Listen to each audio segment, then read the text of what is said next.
What is going on, everybody? It's the Frost, and we're here for Monday Night Raw for July the 27th, 2020. We are on our way to SummerSlam. After last week they did no build to SummerSlam. We got something for SummerSlam this week. We know who is going to be facing Drew McIntyre for the WWE Championship at SummerSlam, and lo and behold, we knew it was going to be Randy Orton. As you can see on my nice new little overlay here, it's a little updated. That is not a misprint. That is not a mispicture or anything. Sasha Banks won the Raw Women's Championship tonight, officially. Not that bullshit they did last Sunday at the Extreme Rules show. She legitimately is your Raw Women's Champion. So Bayley and Sasha Banks hold all the main roster gold. Where is this going to get to? I don't know. The only reason you give both of these women all the gold is because what they're going to do is SummerSlam, possibly, because we still have a couple weeks to go, possibly at SummerSlam they're going to have a unification match between Sasha and Bayley, with the winner being the women's champion. They'll still have the tag team championships, but they're going to have they're going to be one singular women's champion, because let's face it, the women's division on both shows are lacking so badly. You have Bayley, Sasha Banks, Asuka. Kairi's out of the picture after tonight. She even posted a couple tweets on Twitter after the segment was done with her, thanking everyone for her time in WWE, so she is officially gone. But let's see. You have Shayna Baszler not doing much. Ruby Riott not doing much. Bianca Belair just making her way back. Shayna Baszler just making her way back. You don't have anyone else really. Liv Morgan's MIA. Charlotte Flair's MIA for now because of elective surgery. Hint, hint. Becky's off being a mom, and there's really nobody else. So what else are they gonna? You really don't have a Raw Women's division. And then SmackDown. Bayley, Sasha Banks, Alexa Bliss, and Nikki Cross are your top four. Then you have Lacey Evans, who just recently turned heel again, and I don't know what else you would do. Why would you turn Lacey Evans heel right now when there's nothing for her? There's no one for her to feud with. It's like if you wanted to turn a heel, and let's say Sasha Banks turned babyface, and she just got done with her feud with Bayley, and she kept the championship, you would turn Lacey Evans heel because you want to have somebody be a heel against Sasha Banks. But you don't have that right now. I just don't see why you would have Lacey Evans turn heel. Then you have Naomi, who we all know what that went to, and of course her and Lacey Evans are going to have a title match. Not a title match, but a match on Friday, apparently. They will, whatever. It's just the women's division has been lacking so badly. I saw a post on Twitter, what was it, yesterday or today, that the Evolution 2 could be, it was another field of speculation that Evolution 2 could be happening sooner rather than later. So maybe they don't do a unification match at SummerSlam, but if Evolution 2 happens, that's where you get a unification match for the women's championships. Because let's face it, that would be a big pay-per-view match, a big selling point to Evolution. The women's championships, two go in, one come out as a single champion. But who knows what's going to happen? All I know is we'll get to the match here in a bit and how piss poor they did it. Which also leads me to believe that everyone's speculating, including myself, that they brought Shayna Baszler back. Now that's maybe she'll be the one going against Asuka at SummerSlam. After what they did and how Asuka lost the championship, and maybe Kairi Sane will be written off by having Shayna Baszler attack her. Nope, we'll get to that later. But we started the show off as we knew already that we were going to have Randy Orton. What's next for the Viper after dispatching Edge, dispatching Christian, dispatching the Big Show? What is next for Randy Orton? As we all know what that is going to be, He will be challenging Drew McIntyre at SummerSlam for the WWE Championship. So, Orton takes the mic and talks about his career and some of the groups he's been in, from Legacy, The Authority, let's not forget about Evolution. He talks about some of the greats the business has been, from Hall of Famer Stone Cold Steve Austin to The Rock, among others. But it says Rock and Austin can't hold a candle to anything he's done. He's like, his accolades, his championships, his longevity, they can't hold a candle at all. Obviously, that's true. I mean, Rock and Austin both were not in WWE for almost 20 years. So, yeah, he has to put him that way. But something is missing. Hasn't been able to quite put his finger on it as late, but it's hit him like a ton of bricks this morning. He knows what he needs and he desires to become WWE Champion again. That means that he's got to bring Drew McIntyre in the conversation, but if they compare their resumes, that would be a very short conversation. He says Drew McIntyre made an impressive comeback from, like, as we know, 10 years ago, Drew McIntyre was branded the Chosen One. But of course, also about 10 years ago, Drew McIntyre got his ass fired. But of course, he came back a better man. He came back an absolute better person in the end. But now he has a problem, and that problem is that you have something that I want, Orton says. And that is to be the WWE Champion.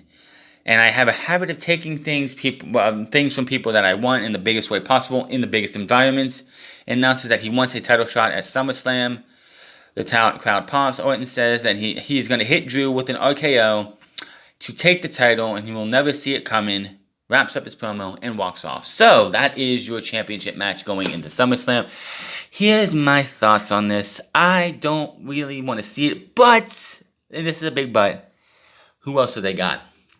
Seth Rollins? Well, he already beat Seth Rollins. Kevin Owens? Oh, Kevin Owens is MIA and not around. And not built up for Drew McIntyre. They have done nothing for anybody. Anybody who could be in this spot for where Randy Orton's at has not been built up.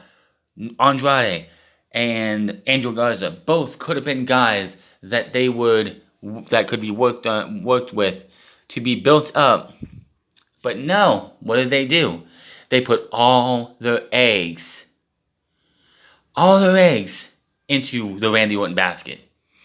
Now, of course, had Edge not got injured, this match would not be happening, which makes me wonder if Edge does not get injured and is there for SummerSlam, who is Drew McIntyre going to face at SummerSlam? That is a big question I have.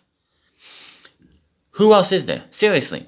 If this is supposed to be the I Quit match that they're rumored for WrestleMania next year between Edge and Randy Orton was supposed to happen at SummerSlam this year, and that was going to be the end of this feud between these two, who in the blue hell is on Monday Night Raw to challenge Drew McIntyre for SummerSlam?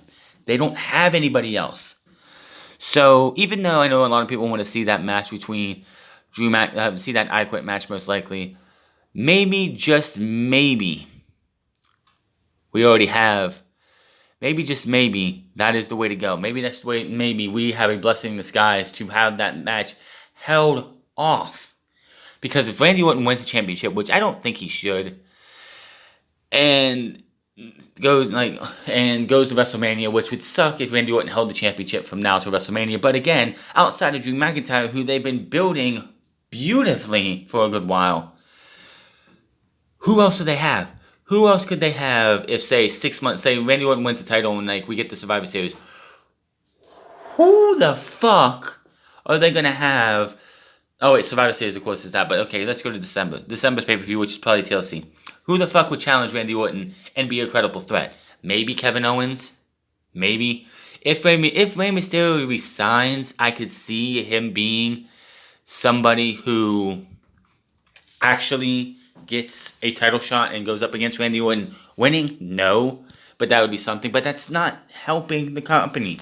WWE needs to invest their time in younger guys. Ricochet and Cedric Alexander in a triple threat match later in the show. Why? Why are they even in contention for the tag team championships? WWE did the same thing on Friday, giving us a fatal 4-way to the number 1 contendership to AJ Styles for this coming Friday. Chad Gable, Lucha House Party, and Drew Gulak. None of them, outside of maybe Drew Gulak, who had a good win a couple weeks ago. Other than that, nobody should have been in that match to go up against AJ Styles. Like tonight, it's Angel Garza and Andrade versus the Viking Raiders and the team of Cedric Alexander and Ricochet. The Viking Raiders I can see because they're like one of the only credible teams that they've built. Andrade and Angel Garza, I don't know what they're doing with them. It's like 1 minute these guys get together just fine and are making magic in the ring and being a hell of a tag team. The next minute they're trying to rip each other's heads off. Make up your fucking mind what you want to do with these two teams, with this team. Now, as soon as Randy Orton walks away, Nia Jax comes out. Great! We just had another good promo by Randy Orton. Who wants to ruin your afternoon? You know, for months, if not years, we had Stephanie McMahon do that to us. Now, since Stephanie McMahon is not being the general manager or commissioner or whatever the fuck you want to call it, that then it lies with Nia Jax. Nia Jax has not been seen since she, quote-unquote, broke Charlotte Flair's collarbone. That's the story they want to go with. So she comes out. She says she just heard Randy Orton talk about waking up and knowing what he wants. She knows how it feels. She woke up this morning and wanted to become Raw Women's Champion. Talks about how she was screwed by a certain referee last month. Then when she tried to get her rightful rematch, Charlotte Flair got in the way, but she hasn't been seen since. She mentions Asuka's match with Sasha tonight, but she wants them to know, and out comes Shayna Baszler. And I'm like, thank you, the one person on this brand who actually should mean something and they should give a damn about, comes out and ends this nonsense before it gets any worse. She marches to the ring, she gets in her face, tells Jax nobody gives a damn what she wants. Jax pulls back and drops Baszler in the middle of the ring. She attacks her. They brawl. Referee rushes down to break up the fight. We go to commercial break. Nia Jax is a walking cancer in this company. Nia Jax is the definition of laziness, the definition of incompetence, and she needs to be removed from this company or go back, and she should be behind the barricade, behind the plexiglass, playing cheerleader for WWE. She should not be in the ring with Shayna Baszler. Speaking of that number 1 contender triple threat match, it was what happened next. The Viking Raiders versus Cedric Alexander and Ricochet versus Angel Garza and Andrade. Of course, the Street Profits are out in the ring. Ford and Dawkins decide they want to hype up the winner, hype up the match that's going on next, and they want it to be the ring announcers. Mind you, they're wearing new Viking Profit t-shirts, which is the red Solo Cup with Viking horns coming out of it. How stupid does that fucking look? Is that the best WWE could do for the Viking Profits and the Viking Raiders and the Street Profits? This is fucking stupid. And on top of that, they introduced the Viking Raiders. They too are wearing these terrible fucking t-shirts. This reminds me back when the Viking Raiders when they came up the week they were called the Viking Experience. And then we go to NXT that same Wednesday, and they're the War Raiders still, with new t-shirts that said War Raiders on them. Those were better t-shirts than what we saw tonight. Those Viking Profits shirts looked awful. They introduced the Viking Raiders, they introduced the tag team, Alexander and Ricochet, and then they make fun of Angel Garza and Zelina Vega. Garza and Vega come out, Garza and Andrade with Vega. So, this match started off hot before anything had happened. The Viking Raiders get jumped by Andrade and Garza, and Ricochet and Cedric Alexander go after those two. big, huge brawl between all three teams. Eventually, Andrade and Ricochet actually team up for a minute, which surprises Byron Saxton, because, oh my god, how could you team up? It's called a triple threat match, and Dangerous Alliances happened, you stupid fucking tool.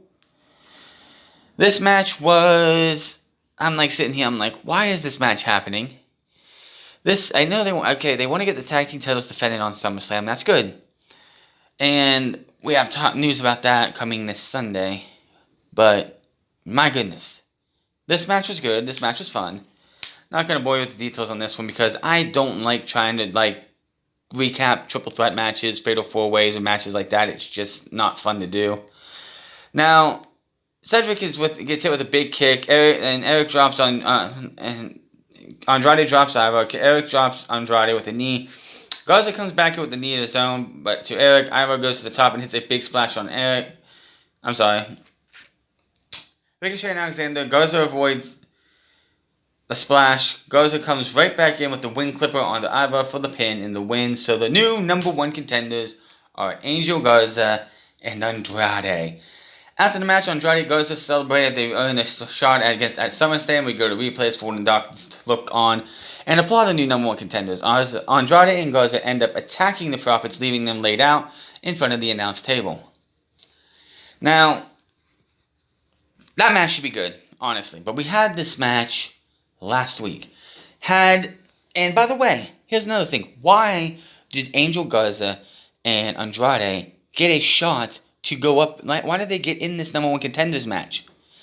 This makes no sense. Why were Ricochet and Cedric Alexander in this match? Ricochet and Cedric Alexander, outside of last week, have been losers. Andrade and Garza have been losers. They lost to the tag team champions last week. The Viking Raiders have been losers. WWE doesn't seem to understand how to build up tag teams. You have hundreds and hundreds and hundreds of fucking PC talent. Here's a good idea. You want to build people up? Look at Dark. Look at those shows and how you have named brand recognition talent and talent that are signed 100% to AEW going up against guys that you know they're going to beat. But it's building up their credibility.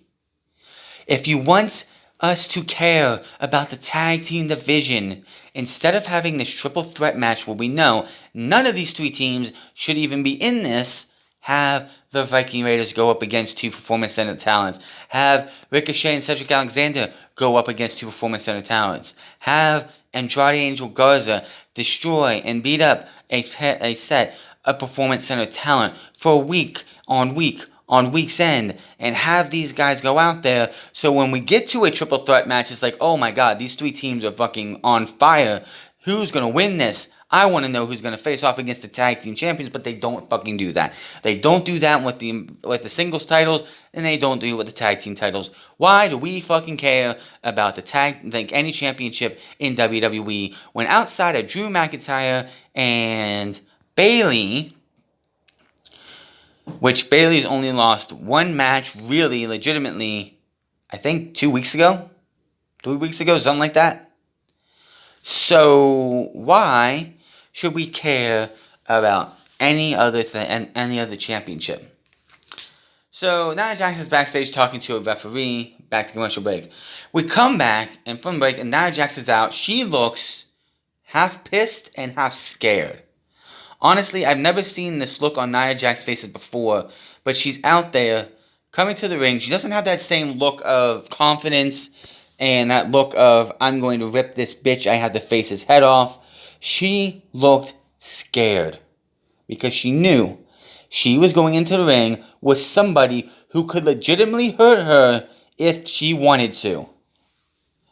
So, this match did not have a finish. Basically, Baszler gets in and hits a big, huge fucking running knee.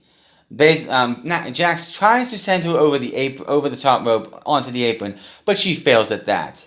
So they go outside the ring, they brawl for the 10 count, and that was that. This match made it last 40 seconds. Honestly. 40 seconds. After the bell, Jackson Blazer continue brawling. Security tries to break it up. Baszler applies the cure for the clutch under one of the guards. Then, producer Pat Buck is in them. I didn't know who this guy was, but it's on this notes here. But Pat Buck shows up in the middle and is trying to calm this down. Jax shoves Pat Buck into Baszler and then drops him. She drops Baszler off the apron, and that was that. How hard would it have been for Nia Jax to put over Shayna Baszler? Really? Now, with what happens later with the Women's Championship match, who's going to be challenging Sasha for the championship at SummerSlam? Will the title even be on the line? Which, mind you, it's SummerSlam. It's the only time all titles should be on the line. But if the title's not on the line and Bayley's is, that's fine. You don't have to have, just like you don't have to have the Universal title and the WWE Championship defended at every pay-per-view. You could have, at SummerSlam, all titles should be on the line. But like, say, the pay-per-view afterwards. SmackDown Championship, the Universal title's on the line. The very next month, the WWE Championship is on the line only. That is fine. So, yeah. I don't know what's going on. I don't know if Jax is going to be facing off against Baszler at SummerSlam. If that's so, then fine, whatever. But I think it's a waste of Shayna Baszler's time. We get a video package of Seth Rollins versus Rey Mysterio. And then Seth Rollins is backstage with Murphy. Rollins asks if Murphy is with him. Murphy wonders if Dominic will actually show up tonight. Seth Rollins believes he will show up and goes on about the greater good coming through. Says the greater good will move forward and things will be different. Then we see Ruby Riott and Bianca Belair backstage having a chat with Mark Henry. Now, last week, we saw Ron Simmons talking with a couple of various talents. The rumor going around was going to get a new Nation of Domination. That got shot down because it was a stupid fucking idea. Especially with how everything's going on right now. The civil unrest, all these bullshit Black Lives Matter protests, all this Antifa bullshit going on. WWE and Vince McMahon's demented mind thought, well, let's capitalize on this and have a group of black individuals spouting racist talks and make them heels. Does anyone see a problem with that? Now, I would be fine with it if they wanted to do it, but it's like, because I don't get my painting, I don't get, like, tongue-tied or anything, or pissed off because, oh my god, they're doing something that would offend people. It's WWE. They have been doing it for 60 years. 70, 80, whatever the years are. But, WWE, yes, Vince McMahon had this idea. Let's get MVP, Bobby Lashley, and Shelton Benjamin, and put them in a group together with Mark Henry and Ron Simmons being members of the original Nation of Domination, reviving the Nation of Domination for, I'd say Mark Henry and him should be around for like maybe a week or two and then hand the reins over. But, yeah, and as we know, the Nation of Domination the first time, well, the other two incarnations, was a heel group. So, WWE would think, well, we're in an empty arena, which is probably the reason why they would do it, is why Vince McMahon would want to do it, is because it's like, hey, we're in an empty arena, not a problem, we can do this. And then somebody with sense went, Vince, this is a dumb idea, tone deaf as fuck. But, anyway, out comes Seth Rollins. He takes a mic and says he should be happy about defeating Rey Mysterio and moving forward with the greater good after taking out Mysterio and taking out Aleister Black the next night. But I'm not. Because Dominic Mysterio is here to confront him. This is becoming a recurring theme. Rollins says every time the greater good takes 2 steps forward, someone gets in his way and they had to take steps back. Rollins says it's unfortunate how when this happens, someone always gets hurt. Kevin Owens broke his ankle. We know what happened with Rey Mysterio, and then Aleister Black last week got hurt. That's not how he wants things to be. He doesn't want to be the person who hurts others. That's not the Monday Night Messiah is. He said, recalls Dominic jumped in for last time he came to Raw, and things got more violent than Rollins wanted. Tonight will be no different. Rollins goes on about how he doesn't want Dominic to hide in the shadows, and jump him like last time. He wants no violence. He wants this to be the right way. And he has a soft spot in the heart for the Mysterio family. Goes on and asks Dominic to come to the ring to confront him face to face, man to man, so they could work this out. Rollins calls him out to the ring, tells him to don't be afraid. Dominic finally appears on the stage. Rollins encourages him to get to the ring. He finally gets to the ring after a while. Rollins says that he's here for Dominic, but Dominic's like, fuck this motherfucker. Charges him, tackles him, starts beating the hell out of him. Out comes Murphy, comes to the aid of Seth. They attack him from behind. Dominic ends up a double team to the floor. Beating him continues, and they launch Dominic into the barrier. The crowd boos, but the attack continues with Dominic is down. They send Dominic into another barrier as Rollins yells at him, asking him what's wrong. He launches Dominic into the side of the announce table as the boos continue. Rollins yells for more and looks to put Dominic away. But Aleister Black, who has a cast on his arm, comes out. Murphy and Rollins fight him. Black fights Murphy, but Rollins sends him into the barrier. They double team him, Black again, and launch him into the plexiglass. Murphy levels Black with the ring at ringside. Rollins follows up with a stomp. Then Rollins looks at Steel Step and tells Murphy he knows what he has to do. And Murphy's like, Me? And Rollins asks, are you with me? Are you with me? Slaps Murphy and says, what has this guy done to you? He's embarrassed you. He has beaten you time and time again, because every time those two are in the ring, 9 times out of 10, Aleister Black beats Buddy Murphy. So he finally grabs Aleister Black, drags him over to the stairs, and does the same exact thing that Seth Rollins has done to Rey Mysterio twice, shoving his eye into the stairs. Finally lets go. Aleister Black is writhing in pain because of his eye. And Seth tells him to go find the kid. Go find the boy. And what happens? Dominic gets a kendo stick, attacks both men. They leave. And that is that. So they walk, and that was that. Murphy's backstage. I'm sorry, not Murphy, but Mustafa Ali is backstage with R-Truth. Walks up, and as usual, he's confused about something happening with the VIP lounge, calling it the MVP place. And he's asked, "Well, you trying to get back to? You trying to win the 24/7 championship?" He's like, "No, I had the match with Bobby Lashley tonight. I have to focus on that." Truth says, "You know what? That's fine. I'm just gonna get my baby back," and that was that. Good freaking grief. Do we really need him to act like we like? I'm sorry. I prefer Truth in Impact Wrestling, where he was a wrestler who actually wasn't a goofball. I mean, yes, you want to be goofy, that's fine, but let this guy go out there and be Ron the Truth Killings instead of this goofy clown that they always make him be. Back from break, and we this time another edition of the VIP Lounge. The Hurt Business is in the ring. MVP Bobby Lashley and champion 24/7 champion Shelton Benjamin. MVP gives the grand introduction with the big things popping, little things stopping bullshit.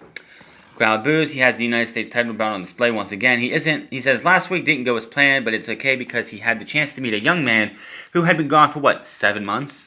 Yeah, it's been 7 months. We had not seen Mustafa Ali since December. Why? Management had nothing for him. Nothing. Wow. And then there was the whole SmackDown hacker thing, which was never referenced and kind of just disappeared. He wants to help the young man see the light. He introduces them tonight's guest, Mustafa Ali. And as I've said before, I cannot stand these talking show segments. Miz TV, the Dirt Sheet, the VIP Lounge. Only 2 that were fine and good, of course, the Piper's Pit and Chris Jericho's highlight reel, which we will never ever see again. What basically happens is MVP tries to do the same fucking thing he did with Apollo Crews and coerce Mustafa Ali to join him. He says no, and while they're having this little talk, R-Truth comes from behind and pushes Shelton Benjamin out of the ring. He tries to win the 24/7 championship. That does not go well. He ends back into the ring. out the other side, and he leaves. So we get Mustafa Ali versus Bobby Lashley. And what do you know? Now, last week was the first week that the Hurt Business was a 3-man faction. What do you think WWE should have done in that moment? Giving them the win? Giving them momentum? Giving them a chance to actually show that they could be a dominant force in WWE? What do? They have Mustafa Ali win his first match back. Okay, that's fine. It's a good way. It's a good start. Give this guy some momentum going into the next show. Maybe, just maybe, it's going to lead to Mustafa Ali versus MVP, because you know MVP is probably going to win the United States Championship, because... What do you think? Oh, let's see. Did Mustafa Ali get that big upset win over Bobby Lashley? Of course not. Of course not. They had...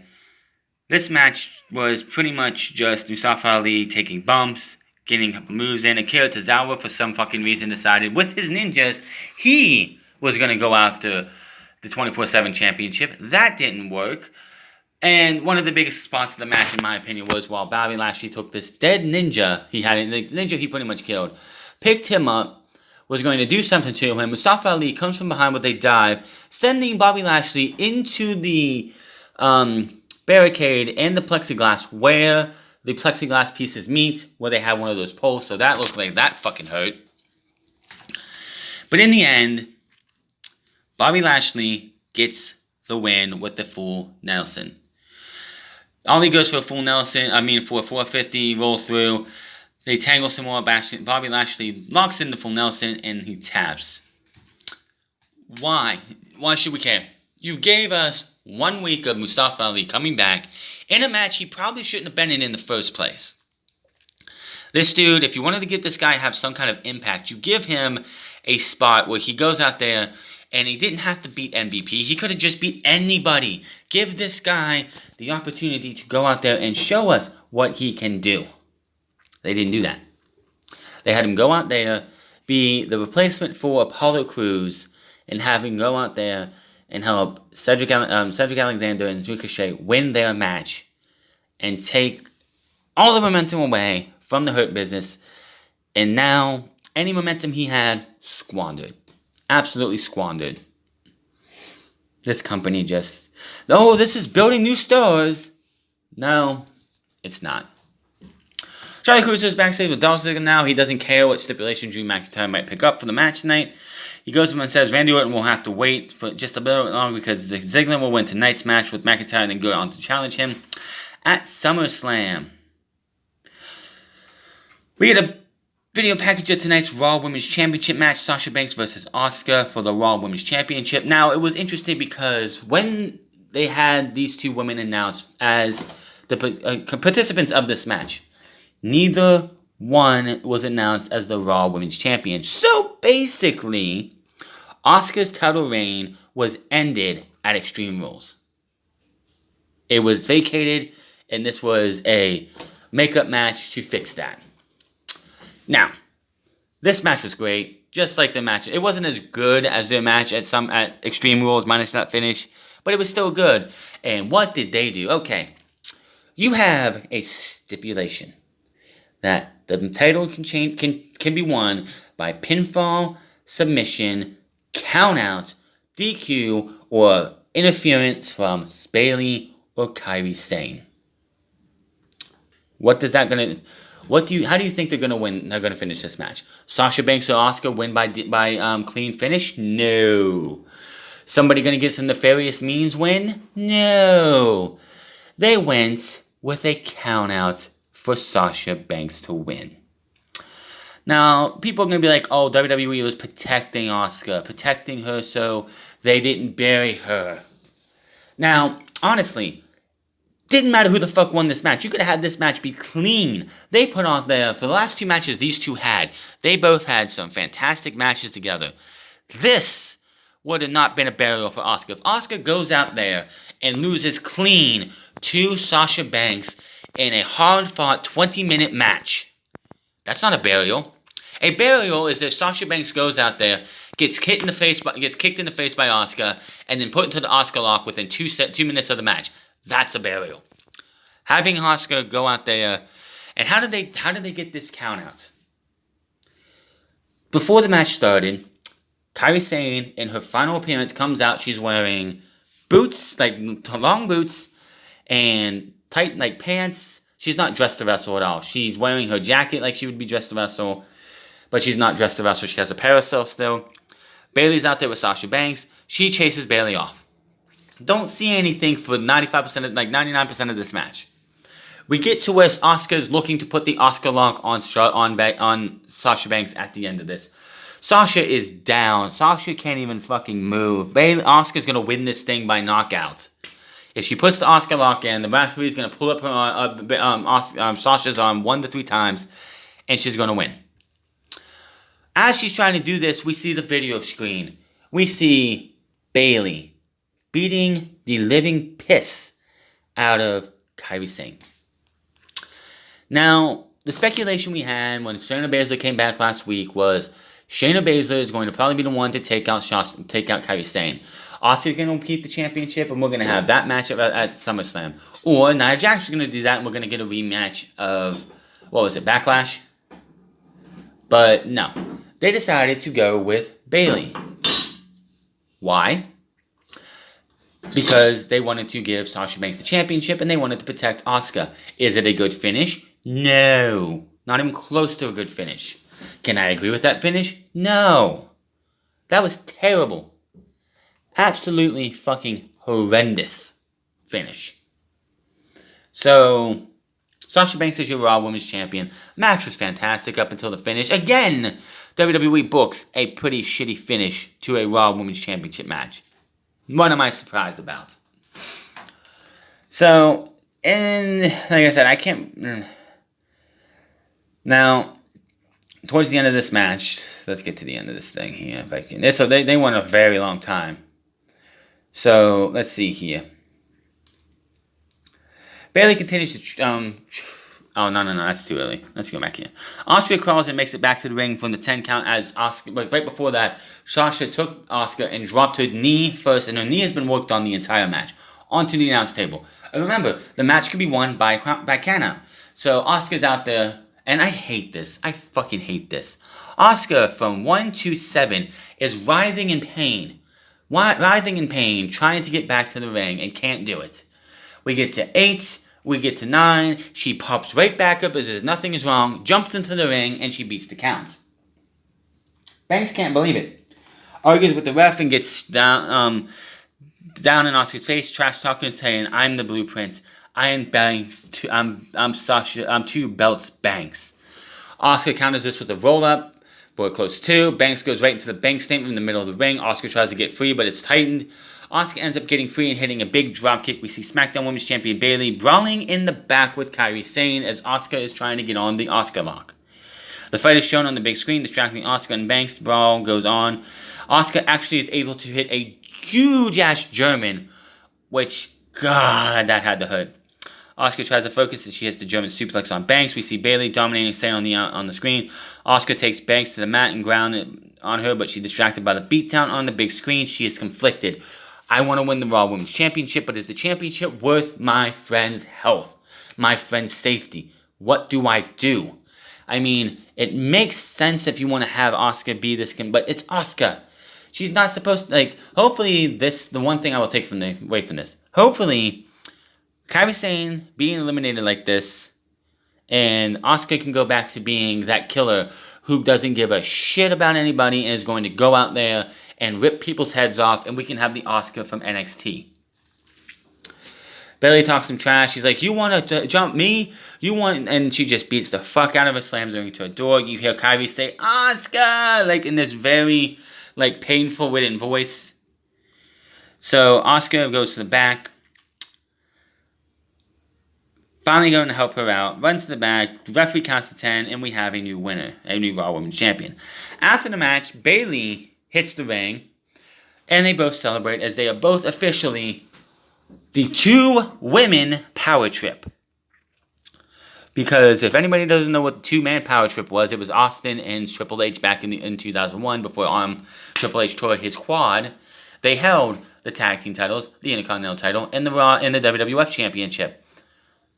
They had all the major gold, and now on the women's side, Bayley and Sasha Banks holds all the women's gold. So, am I happy with the finish? Hell no. Banks could have won. That's fine if you want to go down that story. I'm not going to sit there and argue with you. But why in the fuck did you do it that way? I would have much rather had Banks go out there and win the match, and then we see what happens afterwards. But no, they wanted to go this way. What happens next with Asuka, I don't know. I don't know what they're going to go with when it comes to Sasha being the Raw Women's Champion. The only reason I see this happening and why they did this is so they can merge the Women's Singles Championships, because I'm telling you right now, they don't need 2 titles. That's all I'm going to say about that. They don't need 2 titles, and that's all we can say. Now, back from break, and we see what happened with the title change. Asuka is coming out of the trainer's room now. Sarah Rabbit asks her an update, and she is furious, screaming in Japanese, and that is that. And then we see a video package for Regis Philbin, who passed away yesterday, I believe it was, and he was a longtime WWE fan and was actually made a couple appearances. And then we go to Murphy, who, by the way, has new theme music. He got rid of that old, whatever the fuck that shit was, out there. Like, what he had on 205 Live was great music. Then he came to Raw, got this shit fucking track, and now he has something that is more in line with Seth Rollins' theme song. So, good on them. He's going up against the resident loser, Humberto Carrillo. If you've seen these matches before, you've seen it before, you'll see it again. Humberto Carrillo gets flattened by Buddy Murphy again. Why should I care about Humberto Carrillo if he continues to lose? He is a loser. He is a jobber. Where the fuck was he earlier? Where the fuck was he last week? These 2 shows were taped last week. Where was Humberto Carrillo when Aleister Black was getting his hand broken? In kayfabe, but his hand broken by Seth Rollins.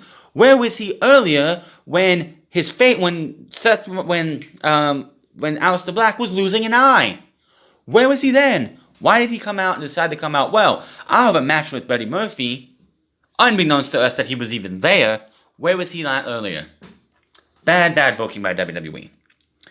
We get a video package of Drew McIntyre and Dolph Ziggler, and then we get the match.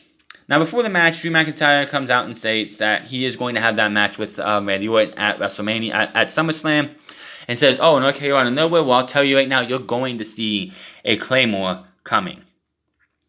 So, he admits Orton is a threat to his title, but he hopes Orton doesn't underestimate him as the underdog. He begs Orton to underestimate him because Brock Lesnar did the same thing and got his ass kicked at WrestleMania 36 in just minutes. Carolina, nowhere. Nah. You will definitely see that Claymore coming, and out comes Dolph. And Drew McIntyre's big stipulation is, well, you had the ability to have an Extreme Rules match. You can do all that again. But here's the difference. So can I. Slaps him. Big brawl. We have a match. And that is the match that we have. Why would you hold that to your chest and be like, oh, let me put down a stipulation for you? And then said, well, it's just going to be another Extreme Rules match this time. After we come back from the first commercial break, these 2 are brawling. Ziggler sends Drew to the floor, into the ring post, the barrier, and the apron a few times. Drew blocks a shot in the ring post and unloads on Ziggler. Drew sends Ziggler face first into the ring post now as McIntyre lifts Ziggler and launches him into the plexiglass barrier now, shattering it for a pop, which, god damn, man. That's one thing, is that this plexiglass is that you get a little bit of a weapons advantage because it's something that bounces people off of, so that's always a good thing. Drew grabs a kendo stick as he crouches him on. He beats Ziggler up with the stick while he's down. Drew keeps control and brings him back, and Drew starts tossing steel chairs into the ring now. It looks like one hit Dolph. Drew brings a table into the ring. Drew lifts Ziggler up and stops him with ease. He leans the table onto the corner, then stomps Ziggler's hand to stop him from grabbing a chair. Drew with a chair shot over the back. Ziggler ends up hitting a low blow to block a chair shot. As he's backing up, he's begging. He's like, oh no, I'm sorry, dude, don't hit me. Please don't hit me. And bam, low blow.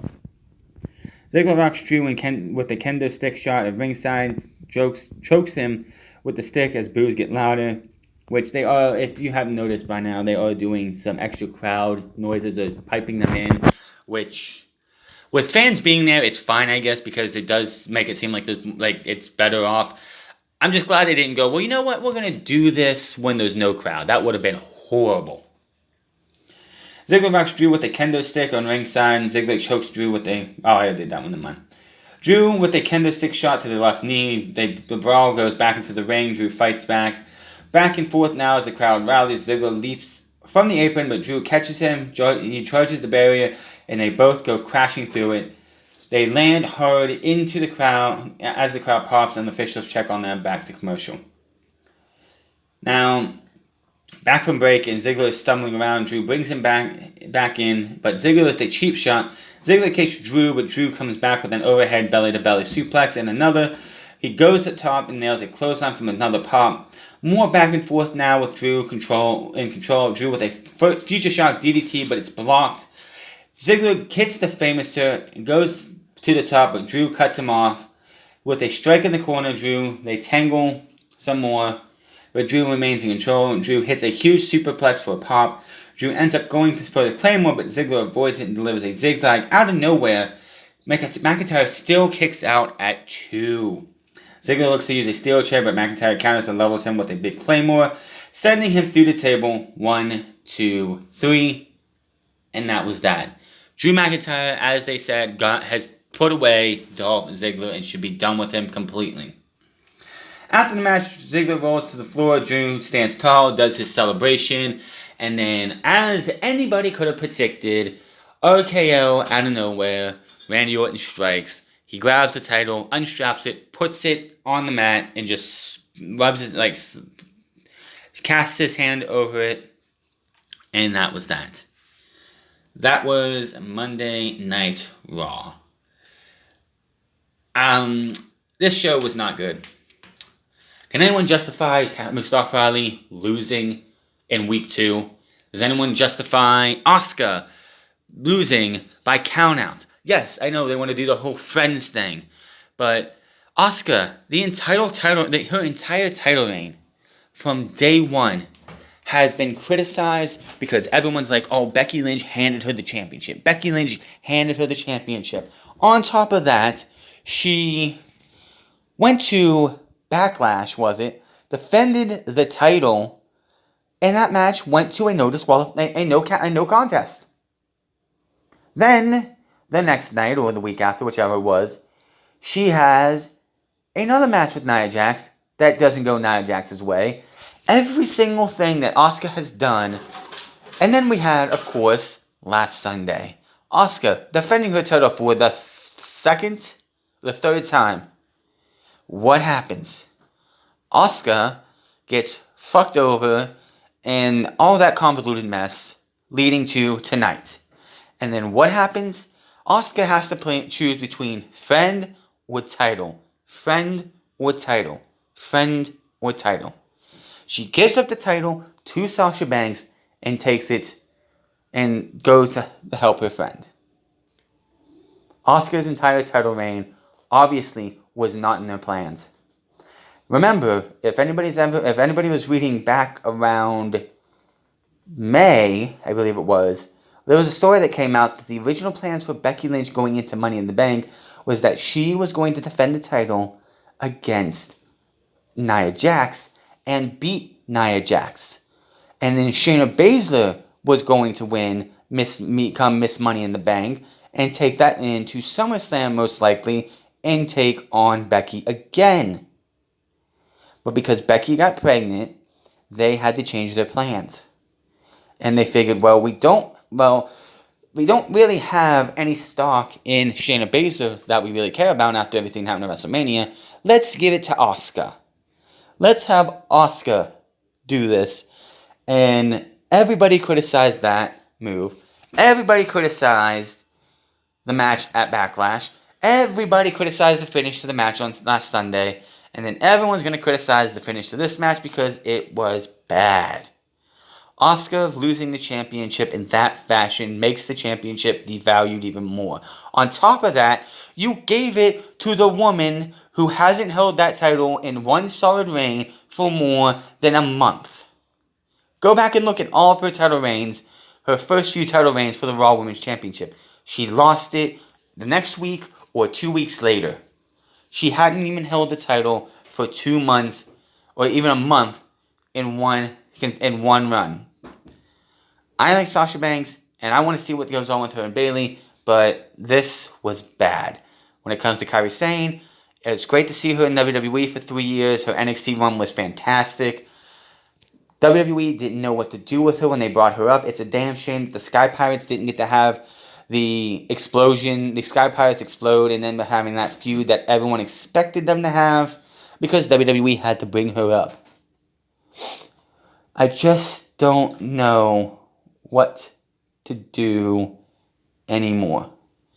This was a bad show. Randy Orton versus Drew McIntyre was inevitable. Just like Thanos snapping his fingers, this was inevitable.